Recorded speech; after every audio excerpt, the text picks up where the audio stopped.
కోపం విడవమంటే పాముకు కోపం. ఈ సామెత ఇప్పుడు ఇజ్రాయెల్, ఇరాన్ విషయంలో నిరూపణ అవుతుంది.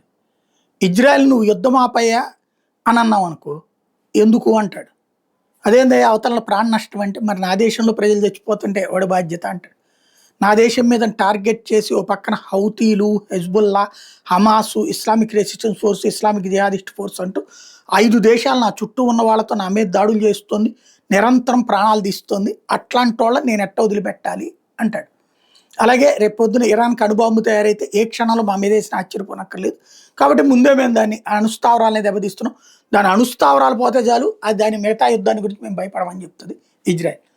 అదే సందర్భంలో ఇరాన్ని నువ్వు ఆగయ్యా అంటే, నా దేశం మీదకి వచ్చి దాడి చేశాడు, నన్నే దెబ్బ కొట్టాడు, నేనెందుకు ఆగుతాను, నా అణుస్థావరాలు లేకపోతే నా విమానాలు నడవడానికి వెళ్ళేది, నా సైనికులు చంపాడు, నేనెందుకు వదిలేయాలా అంటది.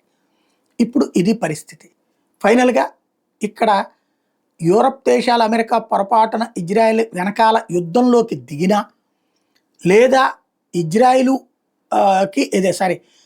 ఇరాన్కి రష్యా, చైనా నేరుగా సహకారం అందించిన తమ సైన్యాన్ని, అది పెను యుద్ధంగా మారుతుంది. మరి ఏం జరుగుతుందో చూడాలి.